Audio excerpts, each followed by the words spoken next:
नमस्कार. आजच्या या व्हिडिओमध्ये आपण आयुर्वेदामध्ये वर्णन केलेले 7 धातू रस, रक्त, मांस, मेद, अस्थि, मज्जा आणि शुक्र. तर ह्या 7 धातूंपैकी दुसऱ्या क्रमांकाचा धातू तो म्हणजे रक्तधातू. धारणात इति धातवा म्हणजे जे शरीराचे धारण करतात त्यांना धातू असे म्हटले जाते. तर रक्तधातू हा शरीरासाठी अत्यंत उपकारक अशा स्वरूपाचा धातू आहे. शरीरामध्ये रक्तधातूचे कार्य मुख्यतः प्राणवायूचे वहन करणे, शरीराचे बल टिकवणे, वर्ण सुधारणे, शरीरावरती तेज निर्माण करणे हे कार्य रक्तधातूचे आहे. रक्तधातूलाच रक्त किंवा ब्लड असे म्हणतात. रक्ताचे मुख्यतः 2 घटक असतात, एक हिमोग्लोबिन आणि एक प्लाझ्मा. हिमोग्लोबिनमध्ये लोह आणि ग्लोब्युलिन म्हणजे प्रथिन, म्हणजे लोह आणि प्रथिनापासून हे हिमोग्लोबिन तयार झालेले आहे. तर बऱ्याच वेळेला शरीरामधील रक्ताचे प्रमाण कमी होते किंवा हिमोग्लोबिनचे प्रमाण कमी होते. अशा वेळेला शरीरावरती वेगवेगळ्या स्वरूपाची लक्षणे किंवा वेगवेगळ्या स्वरूपाचे आजार हे उद्भवण्याची दाट शक्यता असते. रक्तधातू किंवा रक्त शरीरामध्ये कमी होण्याची वेगवेगळी कारणे असतात. बऱ्याच वेळेला रुग्णांच्या शौचाच्या जागेतून किंवा मूळव्याधीच्या स्वरूपामध्ये, फिशरच्या स्वरूपामध्ये रक्त जाण्याची प्रवृत्ती असते. तर असे रक्त शरीराच्या बाहेर निघून गेल्यामुळे शरीरामधील हिमोग्लोबिन हे कमी होत असते. तसेच माता भगिनींमध्ये पाळीच्या तक्रारींमध्ये अंगावरून खूप गेल्यामुळे देखील रक्ताचे प्रमाण किंवा हिमोग्लोबिनचे प्रमाण हे कमी होत असते. बऱ्याच वेळेला कावीळ या आजारामध्ये देखील रक्त हे कमी होत असते.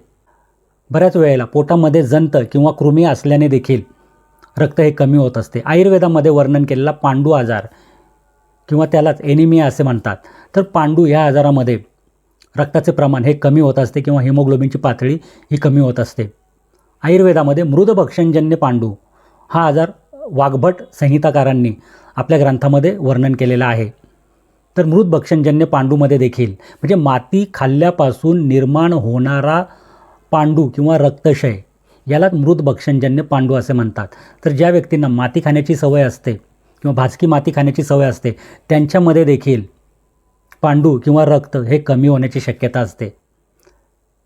मुख्यतः हिमोग्लोबिनचे प्रमाण हे 12 ते 16 हे पुरुषांमध्ये आणि 10 ते 14 हे स्त्रियांमध्ये असते. परंतु हे प्रमाण वर्ल्ड हेल्थ ऑर्गनायझेशनने ठरवून दिलेले आहे, म्हणजे आरोग्याची जागतिक संघटनेने हे प्रमाण ठरवून दिलेले आहे. परंतु आपला भारत देश हा उष्णकटिबंधामध्ये येतो, त्यामुळे हे प्रमाण शक्यतो आपल्या इंडियन किंवा भारतीय लोकांमध्ये दिसून येत नाही, त्याचे प्रमाण थोडेसे कमी असते. आयुर्वेदामध्ये वर्णन केलेला रक्तपित्त ह्या आजारामध्ये शरीरामधील पित्त प्रकोप झाल्यामुळे किंवा शरीरातील उष्णता वाढल्यामुळे ते पित्त द्रवस्वरूपात असल्याने रक्तामध्ये मिक्स होते आणि तिर्यक रक्तपित्त म्हणजे शरीराच्या मधल्या भागापासून किंवा त्वचेखाली लहान लहान कॅपिलरीज असतात, त्या फुटतात आणि त्याच्यामधून बाहेर पडण्याची शक्यता असते. अशा आजारात देखील रक्ताचे प्रमाण हे कमी असते. ऊर्ध्वक रक्तपित्त म्हणजे शरीराच्या वरच्या भागातून म्हणजे घोळणा फुटणे, नाकातून रक्त बाहेर पडणे, याच्यामध्ये देखील रक्ताचे प्रमाण किंवा हिमोग्लोबिनचे प्रमाण हे कमी होऊ शकते. अधोग रक्तपित्त याचा अर्थ शरीराच्या खालच्या भागातून म्हणजे शौचाच्या ठिकाणातून रक्त जाण्याची प्रवृत्ती असणे, या आजारात देखील रक्त किंवा हिमोग्लोबिन कमी होण्याची दाट शक्यता असते. कारणांचा विचार करून झाल्यानंतर लक्षणांचा विचार करणे हे देखील महत्त्वाचे असते.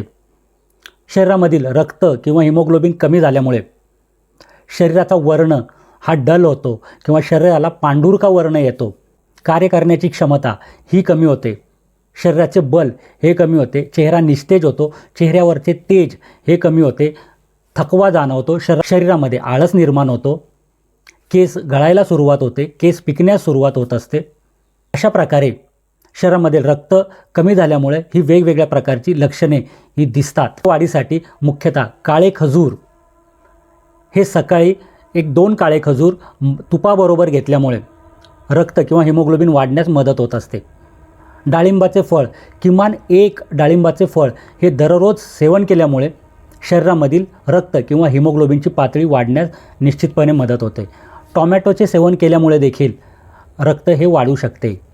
बीटरूट हे भाजीच्या स्वरूपामध्ये, चटणीच्या स्वरूपामध्ये किंवा पराठ्यांच्या स्वरूपामध्ये सेवन केल्यामुळे देखील हिमोग्लोबिन वाढण्यास निश्चितपणे मदत होत असते. काळ्या मनुका रात्री कोमट पाण्यामध्ये भिजवत ठेवून ते सकाळी कुस्करून ते पाणी सेवन केल्यामुळे आणि त्या कुस्करून ठेवलेल्या काळ्या मनुका त्या सेवन केल्यामुळे रक्त वाढण्यास निश्चितपणे मदत होते.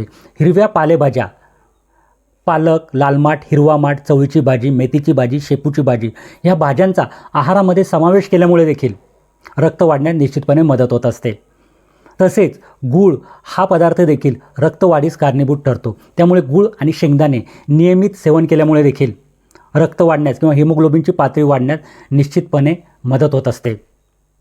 आमचे हे व्हिडिओ तुम्हाला जर आवडत असतील तर आमचे चॅनल हे नक्की लाईक, सबस्क्राईब आणि शेअर करण्यास विसरू नका. तोपर्यंत